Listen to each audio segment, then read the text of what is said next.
have Ryley on board for this presentation tonight, and I will pass it over to him in a second. One note, we do have some videos tonight that we are using. How we're going to manage that is if you go to your chat section on your toolbar, I will, once we have a cue from Ryley to post the video, I'm going to post a link to YouTube. Go into your chat section, click the link on YouTube, and you'll be able to watch the video. Most of the videos are 20 to 30 seconds of clips. We'll give you a bit of time to watch it, and then you can, Ryley will continue with the presentation after you've all taken a look. So without further ado, I will pass it off to Ryley, and thanks everyone, and enjoy. All right, can you guys hear me loud and clear?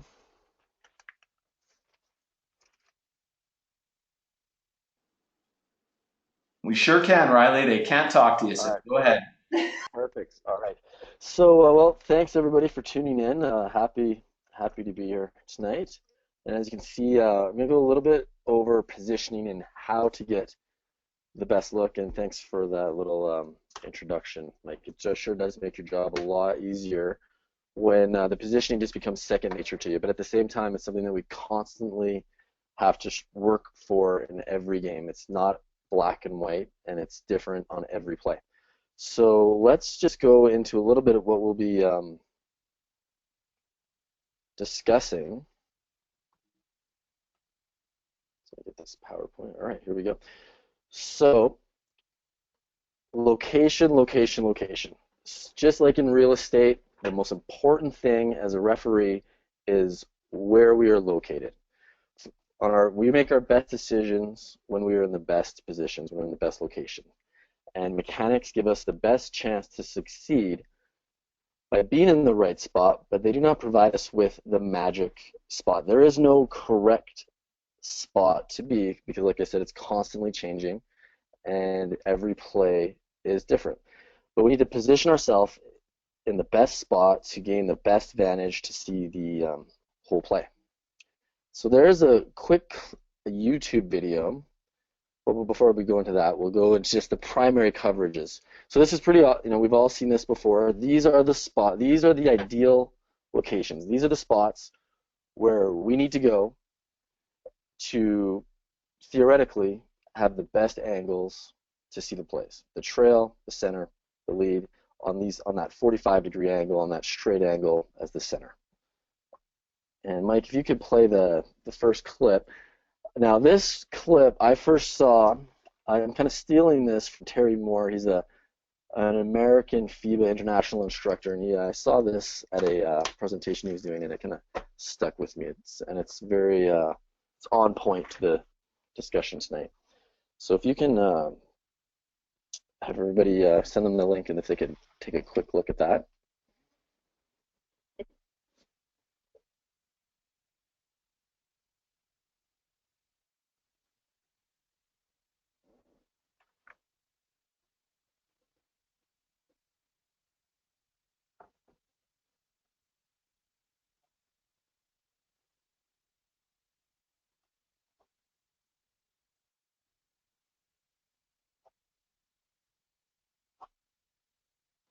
And Ryley, just a reminder to everyone too, if you have questions, not about this video, because we're not going to answer any questions about this video. It's too funny. But any other questions about the topics at hand, feel free to ask in the question box that you do have, and I will communicate those to Ryley, and we'll get your questions answered. Ryley, I think everyone's probably had a chance to watch all that, so go ahead. All right, perfect. So the gist of this clip is that the farmer and the guy on the moped, they have the exact same angle. This is what they both see. But it is the farmer, with just the slightest manipulation, is able to change his vantage point to get that perfect angle to see the clock. And that's what we need to do. We all have the angles, but we need to, it's just sometimes it's that little tweak that's going to put us into the best spot to see the play. So, now that being said, so if you ever see in a game with my hand in a cupping shape moving up and down, that means that we might need to get a better look on that play. All right, so now these are just some tips here that I like to use for positioning to make sure that I'm ready. And a lot of it happens for me in the player in the warm-up when we're sitting there across, waiting for that 15 minutes. It's a good time to loosen up a little bit. Some of us like to stretch, run, which is important. But I really feel that mental preparation is the most important part of that 15 minutes to really get in the zone, because it's at that point where we're not necessarily having open dialogue with our partners as we were having in the pregame, and it's more of a time to self-reflect in an individual time. Now, when I say that, the things I like to do is I like to look at the courts, and I like to find my spots. Now, we all saw where those suggestions where we should be, where we should be halfway between the three-point line and the lane line and the lead, where we need to be for the trail, where we need to be for the center. And there's markings on the floors. On each floor, they're different in each gym. Sometimes at the, there might be at the university, you might be on the N on the baseline, and that's where you want to be. You want to be standing on the N. That's the ideal spot as the lead position. So mark your spots, find out where they'll be, find out where they are, so that during the game, when you find yourself in the middle of everything and you're running, and you get to your spot and you look down, hey, well, and you find yourself not where you plan to be, and maybe you got to make that slight manipulation, that little tweak to get to where you were. So it's a good practice to find your spots in the pregame. And the other thing I like to do is to expect the unexpected. I like to go over plays in my head. Lots of plays that happen right away. Over and back happens more often than you think, right off of a jump ball. Block charges, goaltending, the coach, bench decorum. Basically, I officiate a first few minutes of a first quarter in my head so that I'm ready to go. And that being said, here's the new positioning for the jump ball.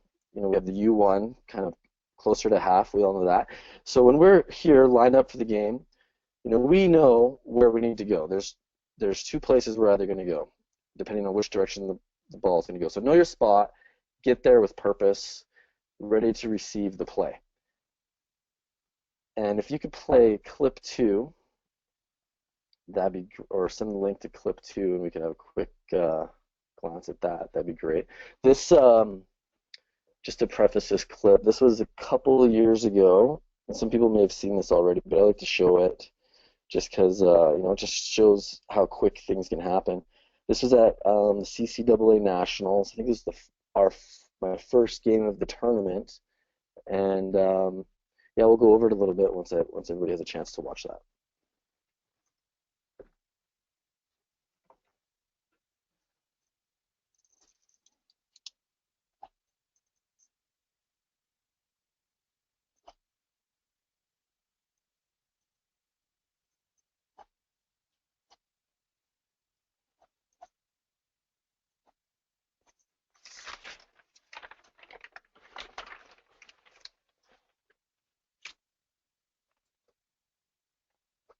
Okay, and then the quality is not the best on this clip. I apologize for that. But anyway, let's. Mike, do you think everybody's had a chance to take a look at this?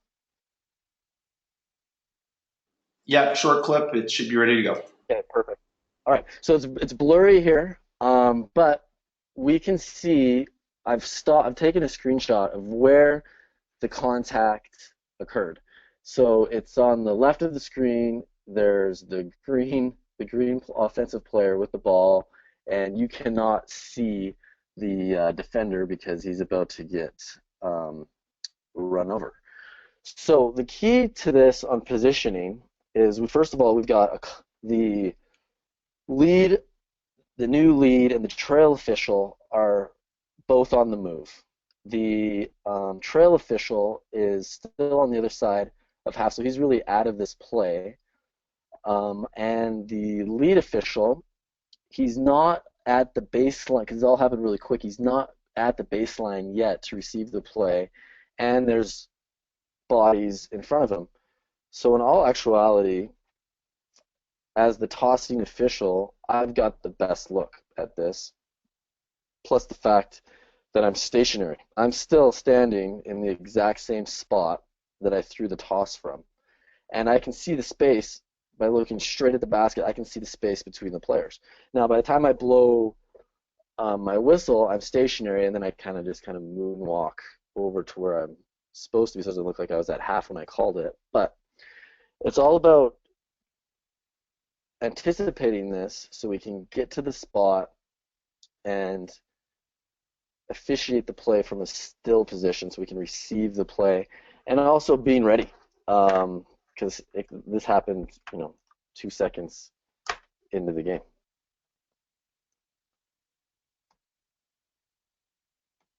All right, so I've got some hints here to help us with our positioning. Now, it's like I mentioned before, we're always working to get the best angle. Sometimes we have to stop, take a look at the action. We got to stay there and officiate. Once we've got the right spot, we don't want to move for the sake of moving. You want to stay there and officiate. Now that being said, when the players move, often our angle is gone, so we need to move. Now, when we're moving, it's not just our head and our eyes that are moving, but we're moving our entire body, maintaining our posture, maintaining our positioning to get that angle. So what do I have here? Moving is stepping rapidly, moving one step to the right or to the left to find the angle. Don't just move your head or shoulders. No leaning, square up to your angle. Be there, receive the play, and be in position to see the entire play start, develop, and finish, then make the decision. Now, if you can get clip 3, if you can play that real quick. Now, these are just some clips that the next few clips are just clips from the last few games here I've done it in Calgary. They're just regular plays, but we can learn from these from positioning on all these plays. So I'm just going to kind of go over, we can talk about it while we're looking at it. But in this clip, you'll see that Carl does a good job crossing over to the paint to be on strong side where the ball is, and Carl does a great job glancing at the paint, maintaining his primary even though he's moving. And Marla does a good job staying still, officiating until Carl is in position and then moving. So we're all in the suggested positions that we're supposed to be, and the mechanics have helped us out. The contact happens on the weak side. This is a still picture here. Center's call. I've got the best angle. You can see that Carl's straight lined. Marla's got bodies in front of her. I'm in the center position where I need to be, and I've got the call. Then the suggested mechanics of help on this play. Now, if we can take a look at clip 4.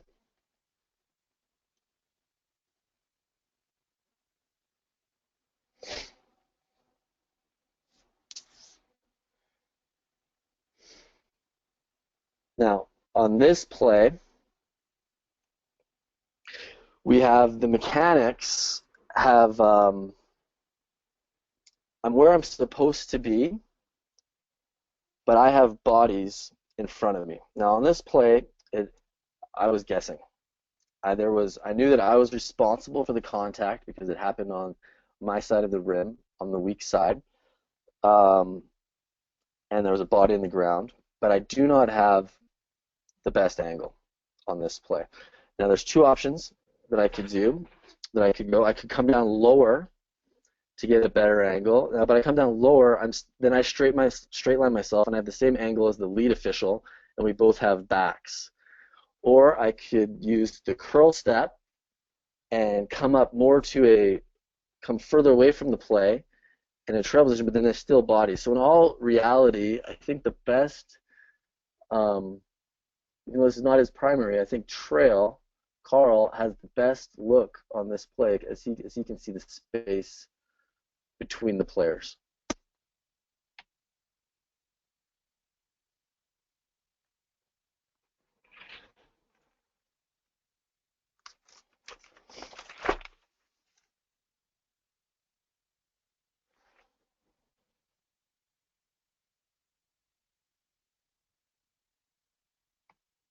Okay.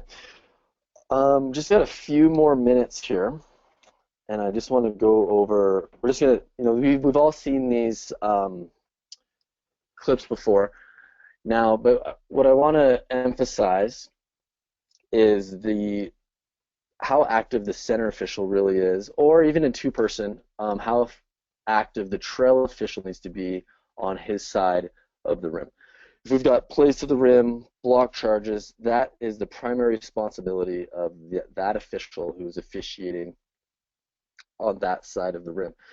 Now, as a lead official, obviously that is sometimes they've got a really good angle, but they need to have the proper cadence on their whistle and be a secondary whistle and allow the center official to have that first crack, as that is their primary. If we can do, we're just gonna do 2 more clips, and then I'll wrap things up.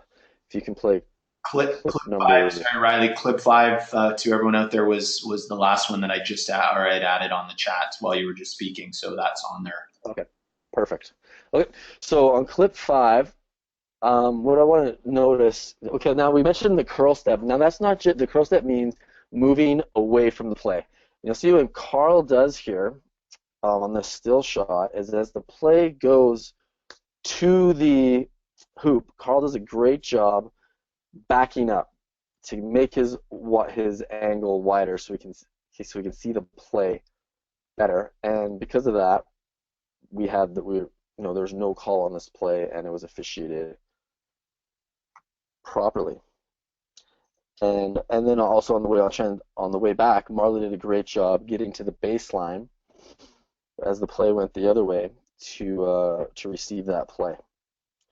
And in transition, now if we can just take a look at the last clip and the clip number 6, we have a transition play where we are beat on the court. Now, Mike, on this still shot, Mike wanted me to mention that this is no shot. He's actually not on the ground in this picture. He is flying through the air like a butterfly, as we can call him in this picture. So on this play, in order to officiate it properly, we have the still shot here of when the contact occurred, and I think Mike would be better off if he were to stop and because he's beat. There's no question he's not going to get to the baseline to receive this play, so we can give up that's going to happen. I think Mike has a better chance to officiate this if he stops and officiates it more from a center position. Because like I said at the beginning, we make our best decisions when we're not on the move, when we stop and referee the play. And so this is a prime example of, we're not where we're supposed to be, but it doesn't matter. We want to be in the best spot to referee the play that's happening. Common sense trumps in this situation. And just a quick summary, because the 20 minutes is up here. There's no designated spot for us to be. Constantly work to see the spaces between the players. Maintain your posture. Receive the play. And just like in the YouTube clip that we saw, the slightest manipulation, the slightest tweak will put us in that magic spot to make the best decisions, and we'll be able to be able to see the time on the clock. And that's the end of the presentation. Okay, float like a butterfly, sting like a bee. If you learned one thing tonight, that's how you got to do it. And donkey time. So that's good stuff, Ryley. If you folks have some questions, fire them off for Ryley now, and we'll get to them over the next couple of minutes. Just for an update as well to everyone, Ryley has updated this as a PDF on your handouts page. So if you go into your handouts section You can download the information that he talked about tonight, as well as all the clips are on ABOA's YouTube page, which you could subscribe to as well, as we're trying to grow that. Ryley, so one question is, especially in two-person, what's the move? Sorry, is that? Sorry? Sorry, you broke up a little bit. In two-person? In two-person in the lead, we have a question just about how do you know when to move in the lead? Not so much across the paint or rotating, but on the same side as the ball. Well, it's common sense, and it's the same. It's the same thing as in three-person. There's no difference to it. We are trying to see the space between the players. So if you have post-up play, and you've got back, and you can only see a back, maybe you got to get wider. Maybe you got to get a step off of the baseline, a little bit deeper to widen your angle. And if we've got backs and we can't see the space between the players to referee the defense properly, that's when we know we need to move. Now, if we can see the space, don't move. We don't want to move just for the sake of moving. You want to maintain your position if it's a good position. And with that being said, how far out does an official in the lead in a two-person game go when the ball is near the sideline or the three-point line? You got to be out there. In a two-person, it is different than three-person because you don't have a trail official helping you, but you're responsible for the three-point sideline shot. There's nobody else there to help you out. So you have to see the space between the players. So if you're not wide enough to see if they're getting hit on the arm on a three-point shot, you're in the wrong position. So very wide. Okay. And a question here that, and I think this is a good question because a lot of referees, most of us struggle with, and it takes a lot of practice. The question is, how do I stop the extra movement and make the right position adjustment? And I think what this person's getting at is a lot of people have happy feet. They think they need to go one way, and then the ball moves, and they're in the end just doing a little square dance, either in the trail or center, depending on what system they're in. What tips do you have for those people to limit those steps and look a little more in control and calm when it comes to moving position? Yeah, well, I think a lot of this got mentioned a little bit with Callio, Matt, last week with the self-talk, and honestly, a lot of it has to do with breathing. Take a deep breath, relax. If you're in a good spot and you can see everything and you've got all the angles, take a breath, enjoy the scenery. Do not go. You don't want to have that happy feet. Now you need to be on your toes so that you're always ready to move, or turnovers, we got to be in transition, but take a deep breath. I know when years ago, I noticed when I didn't necessarily have happy feet, but my left arm would move. It'd be like swaying. And this is how watching yourself on video helps. And I don't do it anymore because now I'm aware of it. So when I'm going a little bit and I'm thinking a little bit and the adrenaline's going, my arm starts to sway, and so I can just talk myself down, take a deep breath, and maintain your position. Excellent, excellent.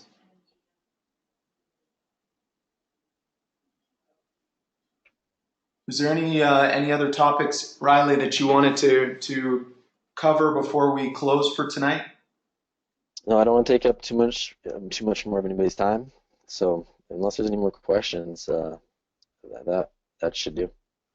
Awesome. Well, just to kind of follow up to Ryley's last point is you will not learn truly about positioning and better positioning and your self-awareness until you watch yourself on tape. And when you are watching yourself on tape, it's hard and it's difficult in the beginning because you get very frustrated with how out of position you realize you are and how that can lead to poor decision making. But it's taking that time to find someone to videotape you in a high school game or a junior high game or whatever the case might be, and watching it thoroughly and make those adjustments, because that's when real change happens. And again, the reason why we want better positioning is not so your evaluators like you a little bit more. It's because you get more calls right. And when we get more calls right in the game, we have less coaches yelling at us, less fans yelling at us, and less technical fouls. And the more control we have over the game and the less technicals, the better our performance and the more fun we have in the game. So with that being said, I want to thank Ryley for his time tonight and thank everyone for their participation. Our next webinar will be in 2 weeks, and we look forward to having you on that one. That'll be with Stephanie Nordley. And thanks again for everyone participating tonight, and we hope to see you next time. Thanks so much. Thanks, Ryley. Yeah, no problem.